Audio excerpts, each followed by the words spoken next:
حمد و ثنا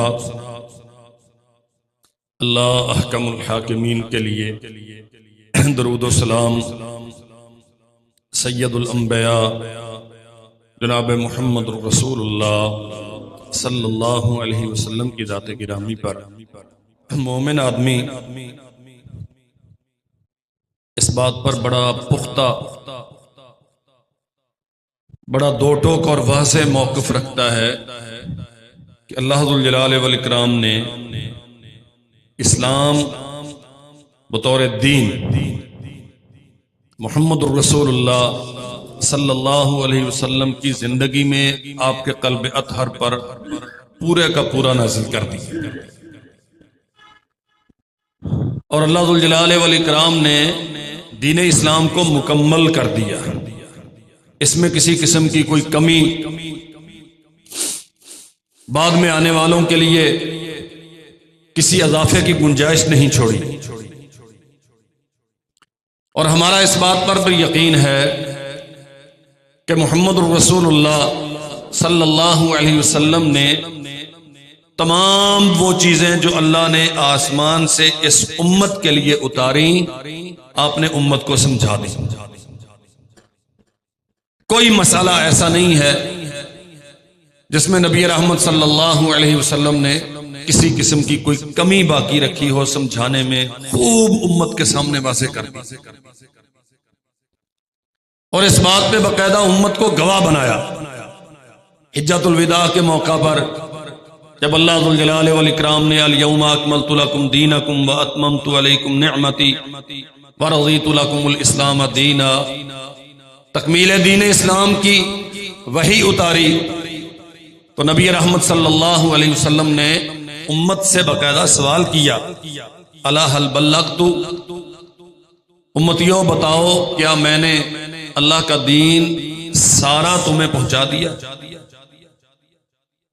اور امت نے اس بات پر باقاعدہ گواہی دی، قد بلغت الرسالہ وادیت الامانہ، منصب رسالت آپ نے خوب نبھا دیا، یہ امانت جو وحی الہی کی صورت میں آسمان سے آپ پہ اتری تھی، آپ نے اسے ہم تک، امت تک منتقل کر دیا۔ کوئی ایک مسئلہ ایسا نہیں ہے جو امت کو بتانا ضروری ہو، امت کی خیر خواہی پر مبنی ہو، اور محمد کریم صلی اللہ علیہ وسلم نے وہ امت کو بتایا نہ۔ جب یہ عقیدہ بن گیا کہ اللہ نے اسلام مکمل نازل کر دیا، اور اس بات پہ یقین ہو گیا کہ محمد الرسول اللہ صلی اللہ علیہ وسلم نے اسلام پورے کا پورا پہنچا دیا ہے، تو پھر تیسری بات یہ ہے کہ کیا وہ والا اسلام جو اللہ نے آسمان سے اتارا، نبی رحمت صلی اللہ علیہ وسلم نے امت کو سکھایا، وہ آج ہمارے پاس موجود ہے؟ یقیناً ہے۔ اور یہ قیامت کے قائم ہونے سے تھوڑا وقت پہلے تک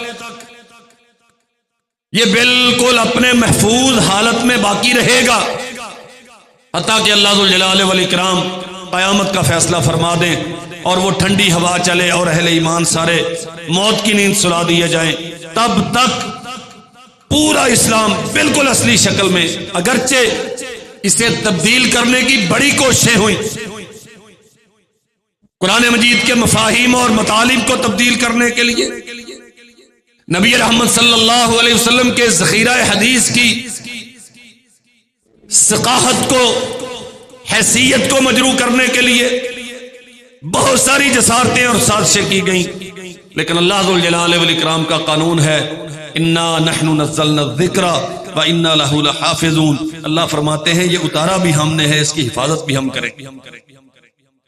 اللہ ذوالجلال والاکرام نے ہمیشہ امت میں ایسے بندے پیدا کیے اور انہیں یہ توفیق بخشی کہ انہوں نے قرآن مجید کو بھی صحیح مفہوم کے ساتھ آنے والی قوم تک پہنچایا، اور محمد الرسول اللہ صلی اللہ علیہ وسلم کے الفاظ بھی، معانی بھی بالکل وہی محفوظ کر کے آنے والی نسلوں تک منتقل کیے جو رسول اللہ صلی اللہ علیہ وسلم کے مراد و مدعا تھے۔ بہت ساری جسارتیں ہوئیں، باقاعدہ اس کے لیے